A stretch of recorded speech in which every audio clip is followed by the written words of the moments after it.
You step into an empty room, set down your keys, and pour a glass of water. And somewhere in the back of your mind, a small narration begins. You are telling someone about your day. You frame the light through the window as if a camera were on it. You arrange your face into an expression, even though no one is there to read it. Perhaps you have done this for so long that you no longer notice the second presence in the room, the silent witness for whom you keep performing. So here is the question this essay wants to sit with. Who exactly are you performing for, when there is no one watching, and what does it cost to spend your life as a character rather than a person? The sociologist Irving Goffman gave us a useful and slightly unsettling picture of this. He suggested that ordinary social life works like a theater. There is a front stage where we manage the impression we give, the right tone for the waiter, the right posture in the meeting, the slightly brighter version of ourselves we offer to the people we want to like us. And there is a backstage where we let the performance drop, where the smile relaxes and the effort stops. Goffman was not being cynical. He was simply noticing that we are all, constantly, stage managing how we appear. Most of the time, this is harmless, even kind.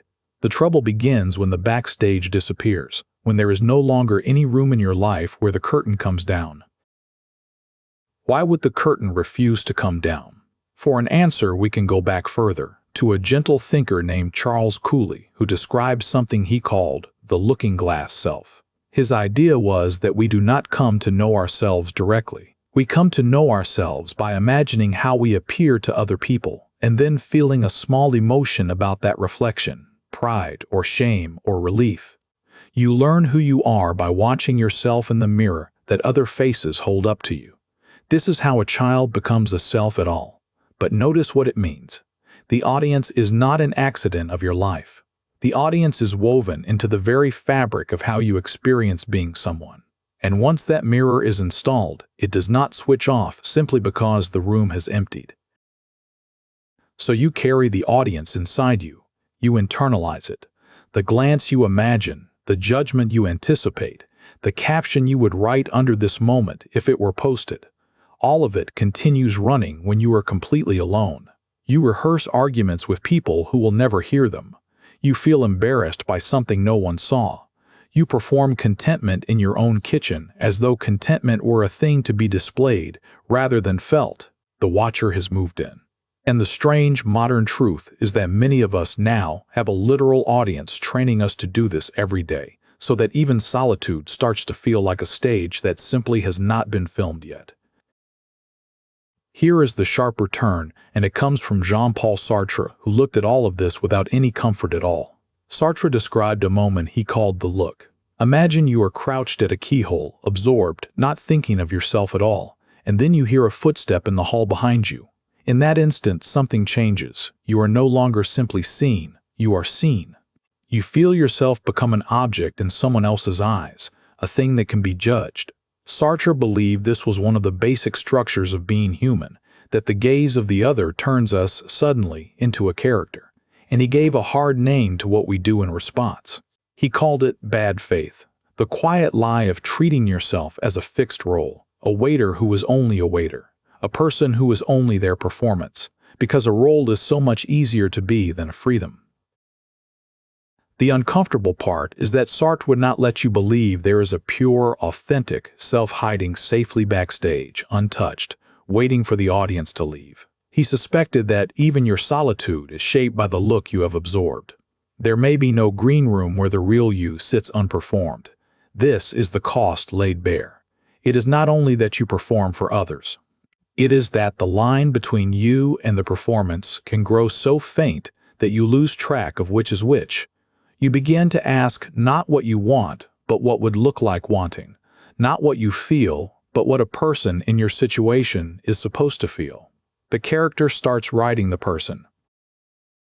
And it costs something measurable in the only currency that matters, which is your actual hours. Every performance requires energy. The constant low management of how you appear, even to no one, is a tax levied on attention. And it is paid in the moments you do not fully live, because part of you is standing outside them, watching, adjusting the frame. You can sit at dinner with someone you love and miss it entirely because you are busy being someone who is having dinner. You can travel a long way to see something beautiful and experience mostly the version of yourself seeing it. The unlived life is not always the dramatic road not taken. Sometimes it is this: the ordinary afternoon you were present for only as an actor, never as a guest. The pediatrician and psychoanalyst Donald Winnicott offered a way to hold this that is more forgiving than Sartre's. He wrote about what he called the false self, a protective surface a child builds to meet the expectations of the people around them, a way of being good, agreeable, presentable, safe. The false self is not evil. It begins as a shield, and we all have one, and we need it to move through a demanding world. The danger is only when the shield becomes the whole house, when the false self grows so capable and so polished that the true self, the spontaneous, unmanaged, sometimes awkward core of you, never gets to come out and breathe. Winnicott believed the true self announces itself in small, unguarded gestures. The laugh you did not plan. The opinion that surprised you on its way out of your mouth. So what do you do with this, here, in your one actual life? Not a trick, not a cleanse, not a vow to be authentic, which would only be one more performance with a better costume. Something quieter. You begin to notice the watcher. The next time you catch yourself narrating your evening to an audience that is not there, you do not scold yourself. You just see it, the way you might notice a familiar guest who has overstayed. And in that noticing for a moment, the watching stops, because you cannot be fully outside an experience and fully aware of it at the same time. Awareness, oddly, returns you to the room. And then you can practice the small thing Winnicott pointed at, protecting the moments that have no audience and refusing to give them one. The walk you do not photograph. The meal you eat slowly with no commentary running. The feeling you let yourself have before deciding what it should look like. These are not unimportant because no one sees them. They may be the only parts of your life that are entirely, unperformably yours. The point is not to tear the stage down. You could not if you tried, and you would not want to. The point is to remember that you are also allowed to step off it, and that the person who remains when the lights go down is not less real than the character. He is the one the character was always standing in for. You will perform tomorrow. You will manage your face in the meeting and brighten your voice for the people you want to like you. And that is part of being a creature who lives among others, and there is tenderness in it. But perhaps you can keep one room in yourself where the curtain comes all the way down. Perhaps you can let a little of your life be witnessed by no one and discover that it still counts, that it counted all along. If this gave you something to sit with, that is what this channel is for.